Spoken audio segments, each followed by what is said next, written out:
Ready to dive into the world of microengineering? We're tackling Microsystem Engineering Technician interviews today. Big demand. Yeah, Mm-hmm. and we've got some awesome resources to help you ace it, a career guide and an interview guide, both from RoleCatcher. Cool stuff. Super helpful. So you're getting ready for that interview, right? Right. What do you think about this one? Describe your experience with microfabrication techniques. I feel like that's got to be a common one. Oh, for sure. It's a classic. They want to see if you know your stuff, beyond just the textbook definitions. Right. Like you've actually been in the lab, done the work. Hands-on experience. It's all about that. So think back to a project, something challenging, where you use these techniques. Maybe something with photolithography or etching. Yeah. Walk them through it. The process, the hurdles, how you overcame them. Exactly. Show them you can problem solve, that you're detail-oriented. And don't be afraid to throw in some industry jargon, right? Oh, yeah. Sprinkle in those keywords. Clean room protocols, yield optimization, even specific equipment you've used. Makes a difference. Yeah. And hey, RoleCatcher's AI can actually help with this. Their CV and resume builder, I've heard of that. it analyzes job descriptions and suggests the right keywords. Huh. So your application, it's like laser focus. Smart. Speaking of focus, how about this question? How do you ensure accuracy and precision, with those tiny microsystem components? Ooh, that's a good one. Quality control, front and center. We're talking teeny tiny components, right? Yeah. The smallest error can mess things up. Big time. So, have you ever caught a critical error, maybe during an inspection? Tell them about it. How'd you spot it? What did you do to fix it? That's a great example. And what about the tools and techniques you use to keep things precise? Right, like statistical process control, calibration procedures, the inspection method, It's like building a house of cards, right? Exactly. Yeah. One tiny slip and the whole thing, poof. Gone. Okay, let's get into problem solving.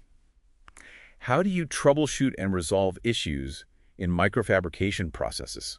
Ah, the detective work. They want to see how you think, how you approach a problem. So walk them through your steps. Love that microdetective. Right. So what's your first move?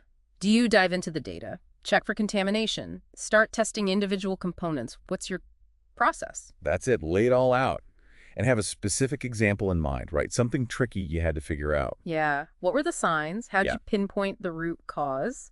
And most importantly, how did you solve it? That's where you shine. And be specific. What tools did you use? Microscopy, electrical testing? It all adds up. Absolutely. Details matter. You know what else can help? RoleCatcher's interview practice tool. Oh yeah, their AI gives feedback. It analyzes your answers, helps you fine-tune them, make them clear, concise. Awesome. Okay, let's talk design. Describe your experience with CAD software for microsystem design. Here's where you show off your technical skills. Be specific. What CAD software have you used? What kinds of designs have you created? How complex were the projects? Yeah, like if you design something really intricate, like microfluidic channels. Yeah. Or a complex sensor array, that's where you can really get into the nitty-gritty. It's like a portfolio in words. And don't forget to tailor it to the job, right? If they're in healthcare, highlight your healthcare design experience. Good point. And what about awards or recognition? Did you present any designs at a conference? Yeah. Shows you're not just designing, you're leading the way. It makes you stand out. And if you have a portfolio, bring it. Visuals are powerful. Okay, safety is a big one too.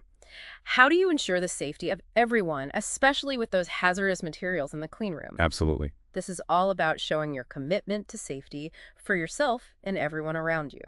So start with the basics. What do you know about clean room protocols and safety rules? Yeah, like PPE. Personal protective equipment. Tell them about the different types you've used. But don't just stop at the rules. Right. Give them a real-life example.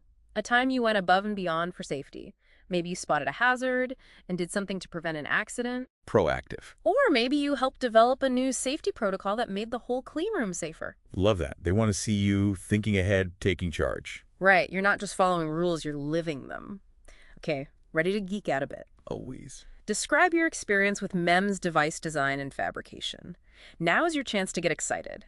Show them your passion for these miniature marvels. Yeah. Pick a MEMS device you're proud of, something you really enjoyed working on. And tell them the whole story, from the initial idea to the design challenges, the fabrication process, the final testing. The whole journey. What were the unique design considerations? What materials did you use? What were the key performance parameters? Details, details, details. Painted a picture. Exactly. Use vivid language. Right. Let your enthusiasm shine through. This is your time to geek out, to show them you're a true microengineering enthusiast. Absolutely. Passion is key. Right. Okay, let's talk reliability. How do you make sure those microsystem components are going to last? How do you ensure reliability and durability? Big question. This is where your knowledge of testing and failure analysis really comes in. Think about those accelerated life tests where you push components to their limits, see how they hold up under pressure. Like stress tests, but for micro devices. Right, and you can talk about the materials you choose, the manufacturing processes, how do those affect durability? You could even use analogies like how smartphone screens are so tough these days, or how car engines are built to last for miles and miles. It's all about making it relatable. Okay, back to the clean room. How about this? What's your experience with clean room protocols and procedures? Oh, that's a fundamental one. Absolutely. It's about showing you understand the importance of a pristine work environment. No contaminants allowed. So talk about the different levels of clean rooms you've worked in. What protocols did you follow? Gowning procedures, air filtration, all those things. Right, and why are those protocols so crucial? Exactly. What happens if there's contamination? How does it affect those delicate microsystems? What are the consequences of a slip-up? High stakes. You bet. You could even share a story about a time you spotted a potential contamination issue and took action to prevent it. Like a clean room hero. Right. Show them you're not just following the rules, you're actively protecting that environment. Okay, last question for today. Let's get technical. Describe your experience with MEMS device testing and characterization. This is your chance to wow them with your testing expertise. Bring on the technical details. Tell them about the different testing methods you've used. Electrical testing, mechanical testing, optical testing, the whole shebang. Yeah, dive into the specifics. What equipment and software are you comfortable with? How do you analyze the data? What insights do you get from those tests? It's all about demonstrating your in-depth understanding. Show them you're a true testing pro. And remember, let your passion shine through. Let them see how much you enjoy this work. That's what makes a great microsystem engineer. Absolutely. Enthusiasm is contagious. And that wraps up our deep dive into interview questions for Microsystem Engineering Technicians. Stay tuned for part 2, where we'll explore career paths and some amazing resources from RoleCatcher. Whew. That was a lot of questions. Hopefully you're feeling more prepped for that interview. But what about after you land the job? Yeah, where do you go from there? It's not just about getting the job, it's about building a career. Right. Exactly. And the RoleCatcher guide actually talks about that, about career advancement. It does. That's cool. Yeah. It's not just about climbing the ladder, though. It's about becoming a true expert in microsystems. So what are some of the paths you can take? Well, one option is becoming a lead technician. You'd be mentoring others, sharing what you've learned, helping them grow. I like that. So think back. Have you ever had to train someone new? Or maybe help a coworker solve a tough problem? Yeah, those are leadership skills right there. Exactly. And interviewers that eat that up shows you care about the whole team, not just yourself. For sure. Now, another path is management. You could oversee a whole team of technicians or even entire projects. That sounds challenging. It is. Might need a master's degree or some certifications, but if you're organized, good at leading, and can see the big picture, management could be a great fit. A master's degree, huh? The guide mentioned that too, right? Yeah, it said getting one in microsystems engineering or something related can really boost your career. It's a big commitment, though. It is, but it shows you're serious about the field.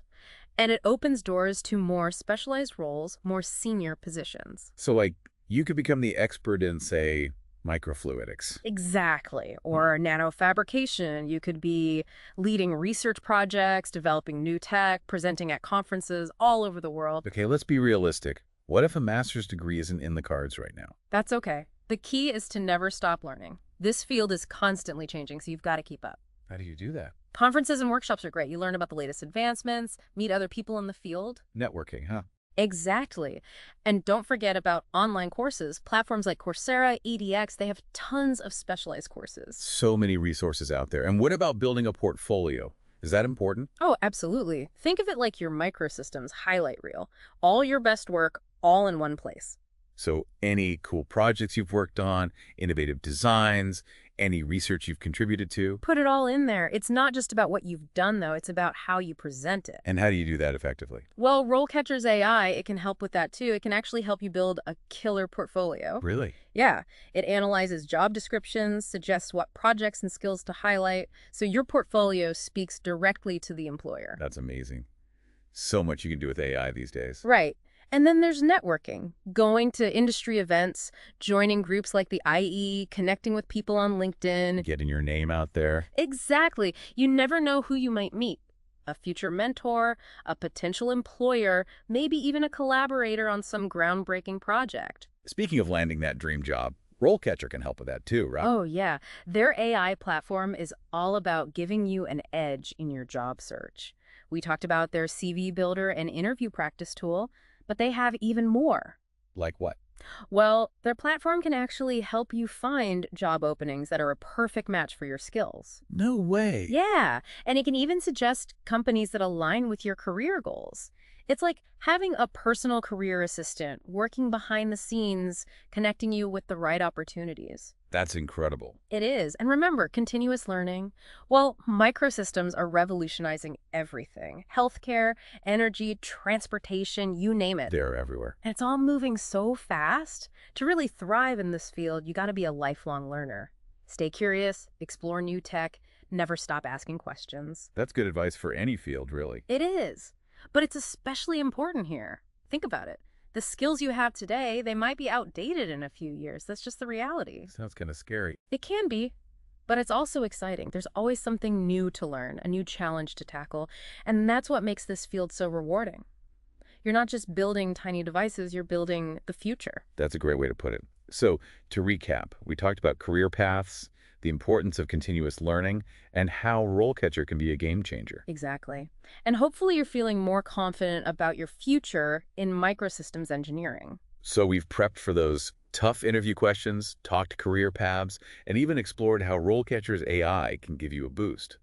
But now, it's all about you, walking into that interview room ready to shine. You've got this. You've practiced your answers, you know what you want, you're passionate about microengineering. Now it's just about showing them who you are. Right, putting your best foot forward. Like stepping onto a stage, but a really, really tiny one. Huh, exactly. But it is your stage. Think of it that way. It's your chance to talk about what you love, about microsystems, with people who actually want to hear it. That's a good point. It's not an interrogation, it's a conversation. Right.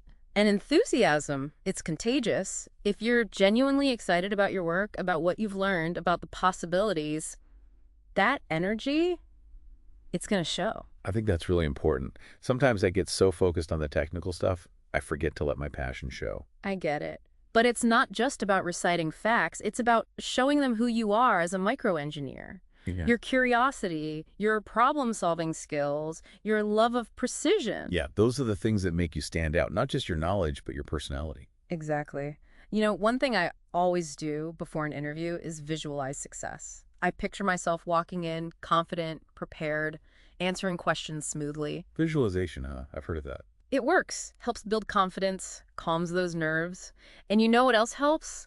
Having a killer CV and practicing your answers, getting that AI feedback. RoleCatcher, right? Yep. They can help you fine-tune everything, make sure you're putting your best self out there. It's like having a coach in your corner. Exactly. And at the end of the day, just be yourself. Authenticity, it goes a long way. Let your personality shine through, share your experiences. Don't be afraid to show your enthusiasm. I think that's great advice. Right. They're not just looking for a robot who can answer technical questions. They want someone who's passionate, who's a good fit for the team. Right. Someone who's excited about microsystems. So as we wrap up this deep dive, one final thought. Microsystems are behind so many amazing things. Life-saving medical devices, incredible tech for space exploration, you name it. It's mind-blowing when you think about it. All those tiny devices making such a huge impact. And you can be a part of that. Your skills, your passion, they could lead to something truly amazing. It's inspiring, really. Yeah. So to everyone listening, go into that interview with confidence. You've got the potential to make a real difference in this field. We believe in you. Good luck. And remember, RoleCatcher had your back. Check out their website for more resources and guidance. They're a great resource. They are. So that's it for our deep dive into the world of microsystem engineering technicians. We hope you found it helpful, insightful, maybe even a little bit inspiring. And until next time, happy engineering.